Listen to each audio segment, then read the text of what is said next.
আচ্ছা আপনি আমাকে বলেন তো কোন সংসারে ঝগড়া হয় না, আনঅভিমান হয় না? আচ্ছা আপনার বাবা মাও তো একটা কাপল, আপনি আপনার বাবাকে জিজ্ঞেস করে দেখেন আপনার বাবা মার মধ্যে কখনো ঝগড়া হয়েছে কিনা। যদি ঝগড়া হয়েই থাকে তাহলে কেন আপনার বাবা এখনো সুইসাইড করেনি? কেন এত বছর ধরে আন্টির সাথে সংসার করে যাচ্ছে? ছেড়ে চলে যাওয়া, সুইসাইড করা, এগুলো কোনো সমাধান না। বাই দ্য ওয়ে, আপনাকে বিয়ে করার সিরিয়াসলি আমার কোনো ইচ্ছা নাই।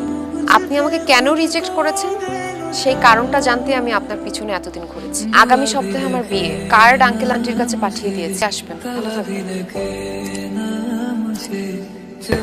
কফি নেই, বাপ বেটা আজকে একসাথে বসে কফি খাবো। মায়ের সাথে ঝগড়া করে তোমার কি কখনো মনে হয়েছে মাকে ছেড়ে দূরে কোথাও চলে যাবা? সংসারে এরকম একটু একটু হয়েই থাকে, সংসারে একটু একটু এরকম ঝগড়া, শান্তি অশান্তি সবই হয়, এটা সংসারেরই একটা অংশ।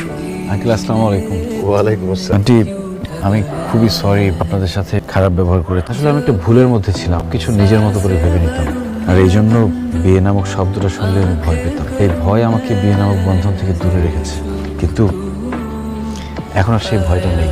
বৃষ্টির জন্য একটা আবদার করতে চাই আঙ্কেল, জানি এই আবদারটা অন্যায়, তারপরও আমি বৃষ্টিকে বিয়ে করতে চাই। দেখো বাবা, বিয়েটা তো একটা ছেলে খেলা, তাছাড়া তো বৃষ্টির বিয়ে ঠিক করে ফেলেছে, কেউ গায়ে হলো। সেটা জানি আঙ্কেল, জন্যই আপনার কাছে ছুটে এসেছি। আমি জানি না বাবা সেটা কিভাবে সম্ভব হবে। তুমি এক কাজ করতে পারো, দেখো বৃষ্টিকে কনভিন্স করতে যদি পারো, আমার কোনো আপত্তি নেই। Thank you uncle. Brishti I am sorry. It's okay, but sorry কেন?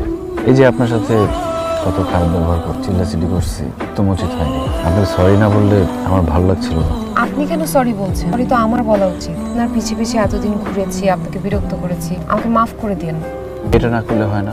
দেখুন আপনি বাবাকে যা বলছিলেন আমি সবটাই শুনেছি, এটা কি করে সম্ভব? আপনি চাইলে সবই সম্ভব।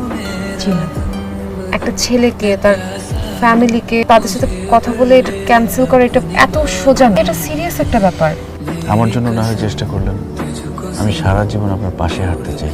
আচ্ছা আপনার কি হয়েছে বলুন তো? মানে যে মানুষটা বিয়ে নিয়ে একদম ইন্টারেস্টেডই ছিল না, বিয়ে নিয়ে এত সিরিয়াস। হ্যাঁ সিরিয়াস। আমার কার সাথে বিয়ে ঠিক হয়েছে জানেন? মিরাকেল হলেও যার সাথে আমার বিয়ে ঠিক হয়েছে তার নামও রাফি। বুঝলি, আমার খুব খুশি চলে আসছি আমরা। আসো, আসো, আসো। এসবের মানে কি বাবা? এত মানে তোমাকে বুঝতে হবে না, তুমি এখন বলো বিয়ে করতে চাও, বলবি তো?